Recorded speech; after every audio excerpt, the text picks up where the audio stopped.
মঙ্গল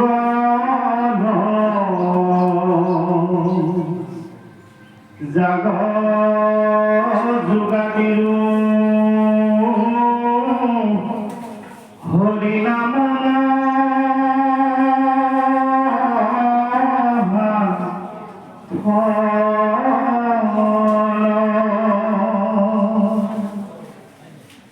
হেনয় পৰমানন্দ মাধৱ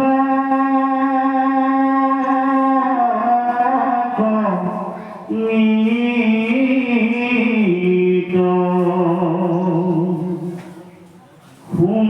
সুমৰিও নৰ নিৰন্তৰে চিত্ৰ কৃষ্ণ কথা মৃতক পিউষা বধানে কৰি যতন যামে প্ৰাণথাকে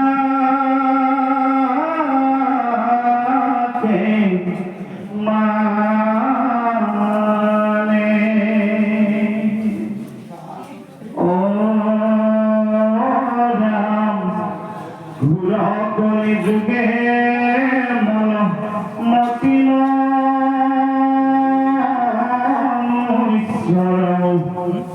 নাহি আন ধৰ্ম হৰি কীৰ্তন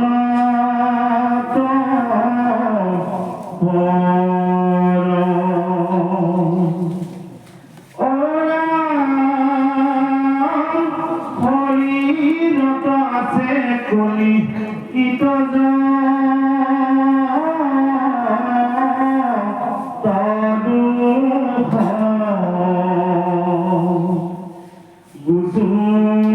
প্ৰথমে কৰা হৰি হৰি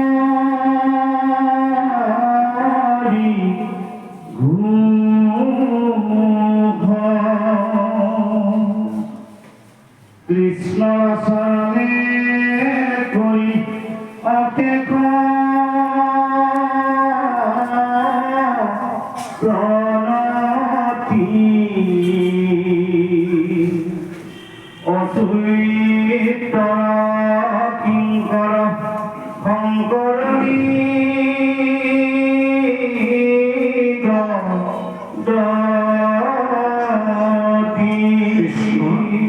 এইখিনিলৈকে মংগলাচৰণ নামকৰণে সৈতে গুৰুজনাই নিজৰ মতে আমাক দ্বিতীয় স্কন্ধ ভাগৱতৰ শুভাৰম্ভ কৰিবলৈ যোৱাৰ আগতে আমাক আদৰ্শবিলাকৰ কথা কৈছে।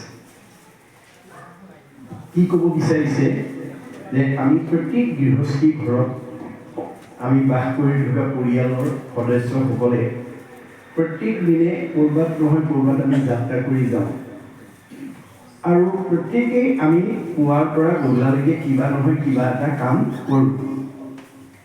আমাৰ যাত্ৰাৰ লগত কি থাকে? এটা লক্ষ্য বা উদ্দেশ্য থাকে। এটা লক্ষ্য বা উদ্দেশ্য নথকা কোনো ঠাইলৈ কোনো মানুহ নাযায়। আজি আপোনালোকে কি লক্ষ্য লৈ আহিছে? ভাগৱত শুনি নাম ভকত দৰ্শন কৰি সেইটো লক্ষ্য লৈহে আহিছে। কাৰণ ইয়াৰ অন্তৰত উদ্দেশ্য এটা আছে।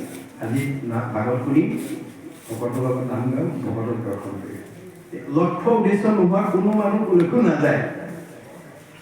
আমাৰ গুৰুজনৰ দৰ্শনটো হৈছে যে আপোনালোকৰ যাত্ৰাৰ যি লক্ষ্য বা উদ্দেশ্য আৰু ৰাতিপুৱা শুই উঠাৰ পৰা গধূলালৈকে কৰ্মবিলাকৰ যিটো কামনা বা বাসনা, আমি এটা কাম কৰোঁতে তাৰ লগত কি থাকে? এটা মনৰ কামনা বা বাসনা থাকে। মনৰ কামনা বাসনা নোহোৱা একো কামেই কোনেও নকৰে।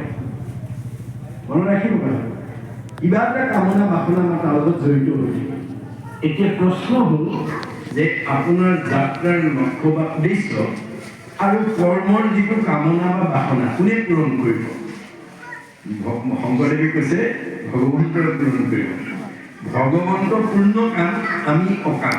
আমাৰ কামনা শেষ নাই। তেওঁ স্বতন্ত্ৰ, আমি পৰতন্ত্ৰ। আপুনি বহুত দিনৰ পৰা ক'বলৈ যাম বুলি ভাবি থাকিলেও নিৰ্দিষ্ট দিনা যাব নোৱাৰিবও পাৰে যদি ভগৱন্তই যাব নিদিয়ে। মনত ৰাখিব কথা। খাম বুলি বাঢ়ি যোৱা ভাত কাঢ়িও খাবলৈ নাপাব পাৰে যদি ভগৱন্তই খাব নিদিয়ে। শুম বুলি পাৰি লোৱা বিচনাখনতো শুবলৈ নাপাব পাৰে যদি ভগৱন্তই শুব। গতিকে ভগৱন্তৰ স্বতন্ত্ৰ, আমি পৰতন্ত্ৰ। সেইকাৰণে আমি যাত্ৰা কালত প্ৰত্যেকটো ল'ৰা ছোৱালীকে যাবৰ সময়ত ঈশ্বৰৰ নাম এটা লৈ যাবলৈ ক'ব দেই। ৰাম ক'বা স্কুল যোৱা, মাজনী ফুৰিবলৈ যাওঁ, কৃষ্ণ বুলি কৈ যা, ৰাম বুলি কৈ যা। কাষতে যদি ককা আইতা বহি আছে, সেৱা এটা কৰি যোৱা। মনত ৰাখিব, ভকত এজন আছে, ভকতৰ সেৱা এটা কৰি যোৱা। কাৰণ তেওঁ যাত্ৰাটো শুভ হ'বলৈ বৈকুণ্ঠপতি কৃষ্ণই আহি নকৰি তোমাৰ শুভ যাত্ৰা হ'ব। কোনে ক'ব? ভগৱান বৈষ্ণৱে। মনত ৰাখিব কথা। এই আদৰ্শটো যে এইবোৰ নীতি, ভাগৱতে কেৱল নীতি নিয়মৰ কথা কৈছে, আদৰ্শৰ কথা কৈছে, জীৱনশৈলীৰ কথা কৈছে, কিন্তু কওঁতে আখ্যান উপাখ্যান কাহিনী উপকাহিনী মাজুলী কৈ আছে। আমি ইয়াৰ পৰা প্ৰথম জানিবলগীয়া কথাটো, আমাৰ নিজকে লৈ ঘৰখনৰ যিকোনো পৰিয়াল ক'ৰবালৈ যাবলৈ হ'লে যাত্ৰা কালত ঈশ্বৰৰ নাম লৈ যাব। যিটোজনে যাই নাম উচৰি তাৰ পাছে পাছে ভ্ৰমন্ত হৰি। বৎসক স্নেহ যেন ধেনু ধাৱে ভজিও জানি হেন হৰি পাৰে। আপোনাৰ যাত্ৰাটো যাতে কোনো বিমংগল নোহোৱাকৈ ঘূৰি আহিব পাৰে, ভগৱানে আপোনাৰ পিছে পিছে ৰক্ষণাবেক্ষণ দিব। ভাগৱতে কৈছে যে একচিত্ত মনে যিটো মহাজনে ফুৰে গুণনাম স্মৰি, তাকো ৰক্ষা কৰি ফুৰয় সদায় হাতে কৌমুদকী ধৰি। কৌমুদকী মানে গদা, শংখ চক্ৰ গদা পদ্ম, গুৰু দেও নাম ধক। গদা হ'ল নামৰ প্ৰতীক। আপুনি নাম লৈ গ'লে আপোনাৰ সকলো বিপদ গদাৰে মুকলি কৰি কোনো বিপদ নোহোৱাকৈ ৰাখি দিব দেই। ভগৱানটো লগত থৈ দিব। এইটো এক নম্বৰ কথা। দুই নম্বৰ কথা, কামবিলাক কৰোঁতে মই কৰিছোঁ বুলি নকৰিব। মই নিমিত্তহে। তেওঁৰ মোৰ হৃদয়ত আত্মা পৰমাত্মা থাকি মোক জীয়া মানুহ কৰি ৰখাৰ কাৰণেহে মই কামটো কৰিছোঁ। তেওঁ ওলাই গ'লে মই এই কাম কৰিব নোৱাৰোঁ।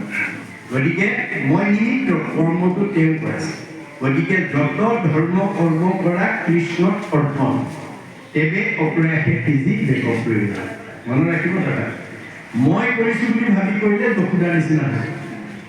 যশোদাৰ দধি বান্ধ ভঙাৰ কাৰণে কৃষ্ণক ধৰি নি পেলাই উৰালত বান্ধিবৰ কাৰণে জৰিয়ে যোৰা দি পালে দুৱামূলে মাতে, আকৌ যোৰা দিয়ে আকৌ দুৱামূলে মাতে, আকৌ যোৰা দিয়ে আকৌ দুৱামূলে মাতে। কিয়?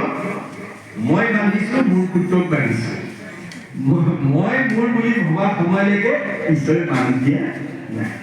গতিকে আপুনি যদি মই কৰ্ম বুলি কৈছোঁ, সমস্ত কৰ্মক মই কৰোঁ বুলি মানে অহংকাৰৰ বুলি তাক জানিবা। আপুনি মই কৰিছোঁ বুলি ভাবি যদি কৰে অহংকাৰ হ'ব। অহংকাৰ মানুহৰ মনৰ ভাৱনা ঈশ্বৰে পূৰণ কৰি নিদিয়ে। ভকতৰ সৰ্বদুখ সহিবাক পাৰোঁ, দম্ভ দৰ্প অহংকাৰ সহিলে নহয়। মনত ৰাখিবা দেই।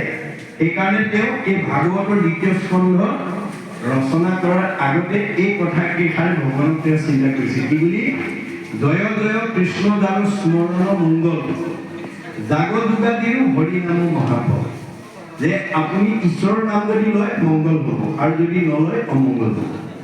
ধনে ধানে টকাই পইচাই গাড়ীয়ে মটৰে পকা ঘৰে দুৱাৰে নদন বদন হৈ থাকিব পাৰে, কিন্তু অমংগলৰ পৰা আপুনি হাত সাৰিব নোৱাৰে। ভাগৱতে কৈছে দেই। ভাগৱত মানে বেদৰ বাণী, ভগৱন্তৰ মুখৰ বাণী। 4 শ্লোকৰ পৰা এই 12 শ্লোকলৈকে কোৱা কথাটো আমি আগতে আলোচনা কৰিছোঁ। এই গোটেই ভাগৱতখন ভগৱানৰ মুখৰ বাণী। সেইকাৰণে ইয়াক বেদবাণী বুলি কোৱা হয়। ভাগৱত বেদ, যাকো বেদ কহে সেইটো ঈশ্বৰৰ সাক্ষাৎ, ঈশ্বৰৰ শুনতে যিটো হুয়া আছে যাক। ভগৱানৰ মুখৰ পৰা ব্যক্ত হোৱা কথাৰ কাৰণে ই বেদবাণী। এই ভাগৱত জীৱনৰ প্ৰতিটো কথাতে আমাৰ খাটি থাকিব দেই। গতিকে আপোনালোকে সদায় কৰ্মটো কৰোঁতে মই কৰিছোঁ বুলি ভাবি নকৰিব, তেওঁক অৰ্পণ কৰিব যে মই নিমিত্ত কৰোঁ, তুমি যত ধৰ্ম কৰ্ম কৰা কৃষ্ণক অৰ্পণ, তেৱে অপ্ৰয়াসে সিজি দেশক প্ৰয়োজন। যদি মই কৰিছোঁ বুলি ভাবে মনৰ কামনা পূৰণ নহ'ব, আপোনাক ভগৱানে পূৰণ কৰি নিদিয়ে। সেইকাৰণে যশোদাই যেতিয়ালৈকে মই মানিছোঁ, মোৰ পুত্ৰ মানিছোঁ বুলি ভাবিছিলে, তেতিয়ালৈকে বান্ধোৱা নাছিলে। যেতিয়া তেওঁ ভাগৰি পেলাই হতাশ হৈ গ'ল, যে ভাৱটো সেই অহংকাৰ হেৰাই গ'ল, তেতিয়া তেওঁ বান্ধিছে।